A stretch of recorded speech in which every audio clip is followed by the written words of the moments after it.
আমি আগামী 24 ঘন্টা কাটাতে চলেছি এই বরফের তৈরি বাড়ির মধ্যে। এটা খুবই ঠান্ডা কারণ এটা হলো আইস আইস আইস। এখানে টয়লেটটাও আইস দিয়েই তৈরি।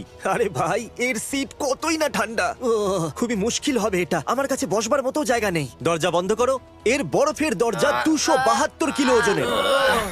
আর এটা হয়ে গেল। 24 ঘন্টা শুরু হচ্ছে এখন। জিমির সাথে কথা বলার সময় আমি নোটিস করলাম বরফের এপার ওপার দেখা যায়। আমি কিছু টেস্ট করতে চাই।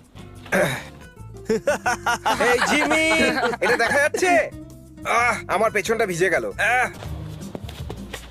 জেন্টলম্যান, এদিকে এসো। তোমরা জানো এই মিটিংটা কেন ডেকেছি? না, আমরা জানি না। যদি আমি এই আইসের মধ্যে 24 ঘন্টা কাটিয়ে দিই, তাহলে তোমাদেরকে সিরাপ আর ফেদারে ডুবিয়ে না। রাস্তার এক পাশে দাঁড়িয়ে থাকতে হবে। না। কিন্তু যদি আমি না করতে পারি, তাহলে আমি নিজে সিরাপ আর ফেদারে ডুবে রাস্তার এক পাশে দাঁড়িয়ে থাকবো। এরকম একদম করো না। আমার টিমে যোগদান করতে চাইলে ভেতরে চলে এসো। না, না, আমি সিরাপ কিনে নিয়েছি আর ওটা আমার উপরে পড়বে না। শুধু এইটুকু